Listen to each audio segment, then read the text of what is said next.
খবরের শিরোনামটা দেখেন।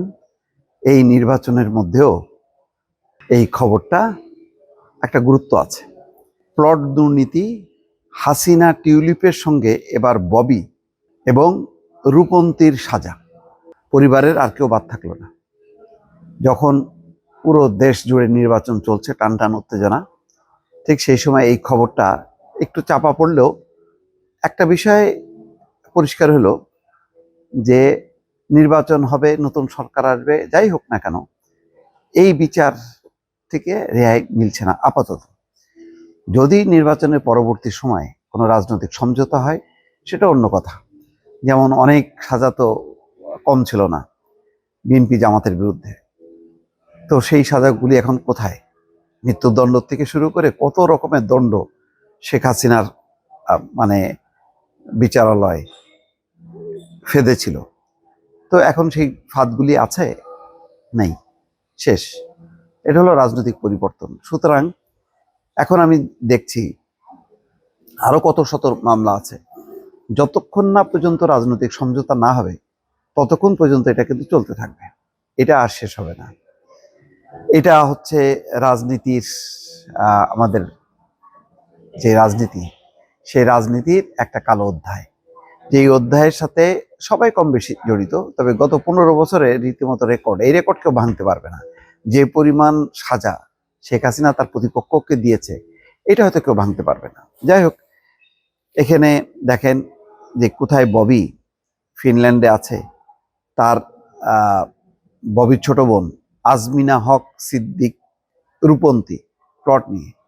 আমি অনেকবার বলছি যে এই যে পূর্বাচল হচ্ছে মধ্যবিত্ত শ্রেণীর, যারা ঢাকা শহরে বাসা বাড়ি কিনতে পারে না তাদের জন্য। সেখানে দরকার ছিল প্লট নেওয়া, তাও প্লট নিয়ে সেটা আবার গোপন করে রাখা হয়েছে। 6 জন নিচে 10 কাঠা করে। দরকার ছিল না ভাই, মানে কত দরকার। আর টাকা পয়সা চেয়ে বড় কথা হলো সম্মান অর্জন হয়েছে প্রচুর।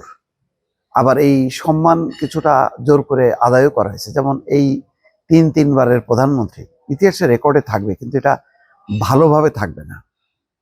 এই কলঙ্ক মোছা যাবে না, যতই সবকিছু ভ্যানিশ হোক না কেন। ভবিষ্যতে যদি বর্তমান শাসকরা যদি উল্টে যায়, আবার যদি শেখ হাসিনার আওয়ামী লীগ যদি ক্ষমতায় আসে, যতই হোক না কেন এই দগদগে ক্ষত মোছা যাবে না। এই এখন যে সামনে নির্বাচন হচ্ছে, এই নির্বাচনও যদি খারাপ নির্বাচন হয়, এটা দগদগে কালো হয়ে থাকবে। কালোই, কালো কখনো সাদা হবে না, এটা মনে রাখা দরকার। ওনারা মনে রাখেননি, ওনারা ভুলেই গেছেন যে কখনো নামতে হবে, ক্ষমতা থেকে নামতে হবে, সেটা বুঝতে পারেননি। দেখেন মামলার অভিযোগটা কি ছিল।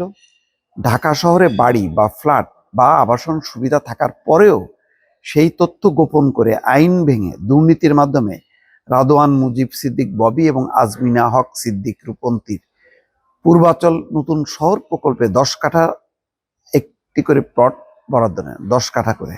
শেখ হাসিনার ক্ষমতার অপব্যবহার করে বোনকে প্লট বরাদ্দে সহায়তা করেন এবং ব্রিটিশ এমপি টিউলিপ সিদ্দিক তার ভাই বোনকে প্লট পাইয়ে দিতে খালা শেখ হাসিনাকে প্রভাবিত করেন। এটা আমার কাছে ভালো লাগেনি আর কি।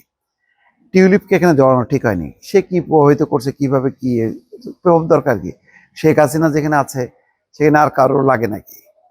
এগুলি হচ্ছে মানে কি মূল বিষয়টাকে নষ্ট করা হয়। যাই হোক, এখন যে সাজাটা হয়েছে যে শেখ হাসিনার 2 মামলায় 5 বছর করে 10 বছর এবং তাদের বোন টিউলিপের 2 বছর করে 4 বছর কারাদণ্ড দেওয়া হয়েছে। ঢাকার 4র্থ বিশেষ জজ আদালতের বিচারক রবিউল আলম সোমবার এই মামলার রায় ঘোষণা করেন। এগুলি কিছু না, মানে ওই যে পচা শামুকে পা কাটে সেরকম পা কাটছে তাদের আর কি। এগুলি মামুলি বিষয়। বড় বিষয়টা হলো যদি এই সরকার বা পরবর্তী সরকার তাদের শত শত কোটি টাকার যদি পাচারের তথ্যটা বের করতে পারে, এবং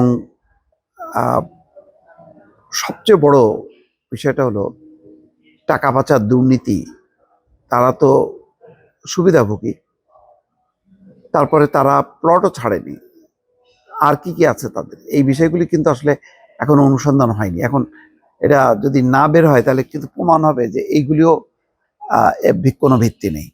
দেখা যাক পরবর্তীতে রাজনীতি ডামাডলে চাপা পড়ে নাকি প্রকৃতভাবে অনুসন্ধান হবে, তখনই দেখা যাবে দর্শক।